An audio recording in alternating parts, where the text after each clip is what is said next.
La pequeña virtud de la paciencia. Durante el verano, en los caminos que cruzan los bosques, se ven carteles recomendando a los transeúntes no arrojar fósforos sin haber tenido la precaución de apagarlos bien.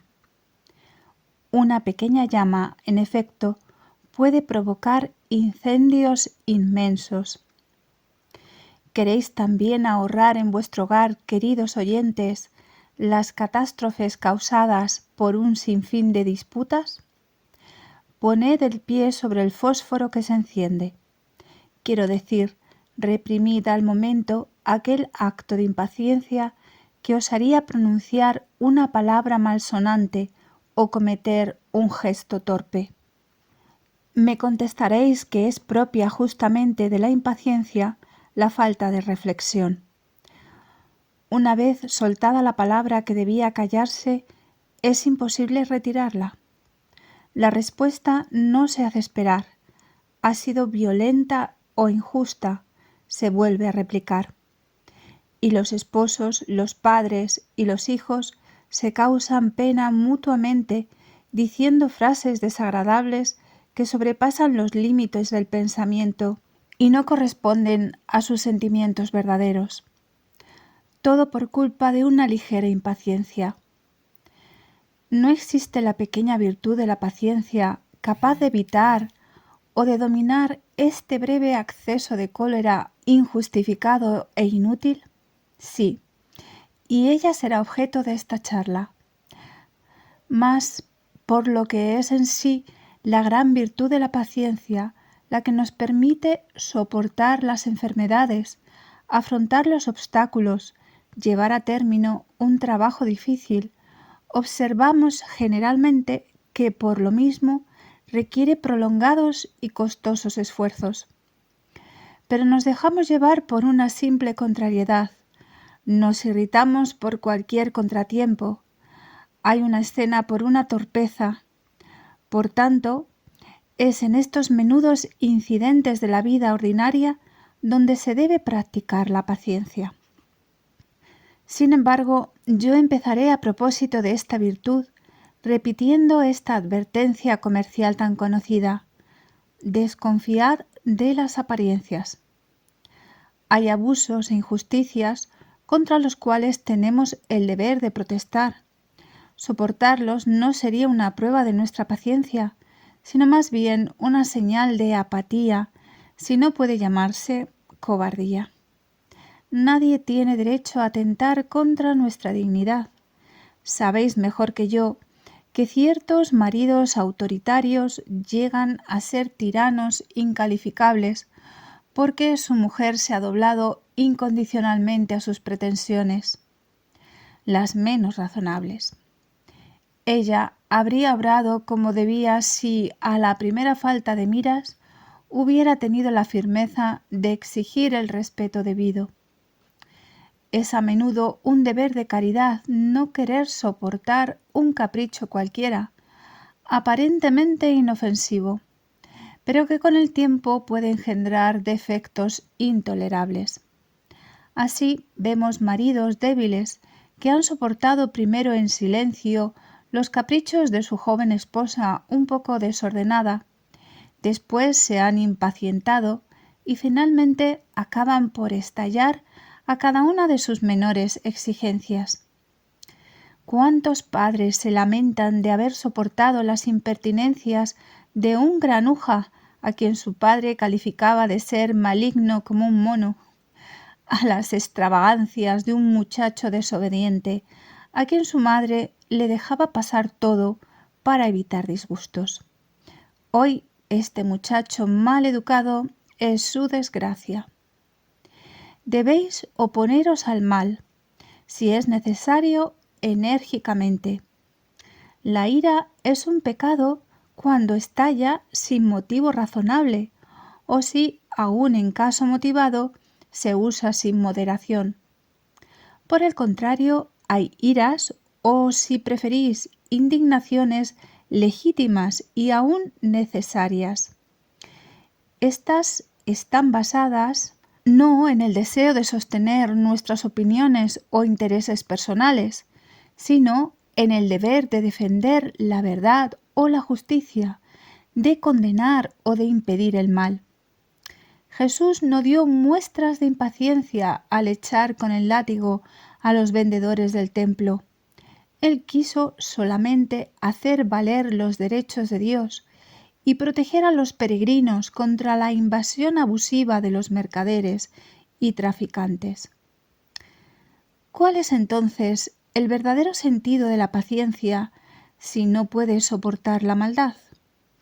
La paciencia nos lleva a soportar el error, la contradicción, las molestias y de una manera general todas las contrariedades que pueden provenir de las personas o de las cosas. Ser paciente es conservar el dominio sobre sí mismo. Los seres susceptibles o violentos nunca son dueños de sí mismos. Si sus vivacidades o arrebatos no son ocasionados por una deficiencia física, indican a lo menos una voluntad debilitada.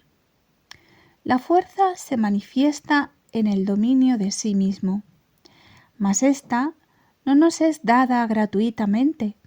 Debemos pasar por un aprendizaje. Se adquiere la paciencia de dos maneras: gracias a las convicciones de cada uno o ejercitándolas.